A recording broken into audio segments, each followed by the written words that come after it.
Yan po, si Dr. and Police Lieutenant Colonel Ivan Villamor trying to assist po the patient at itinulak po siya. Sino po yun, ma'am? Si Colonel La Chica po. The VPSP commander. Yes po, siya po yung head po ng BPSPG po.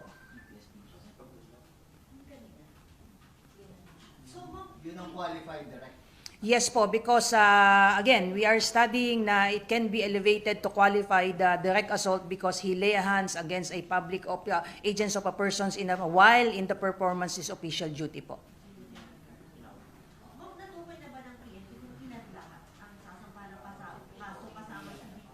We're still waiting po ma'am yung formal communication coming from the Armed Forces of the Philippines for the identities po.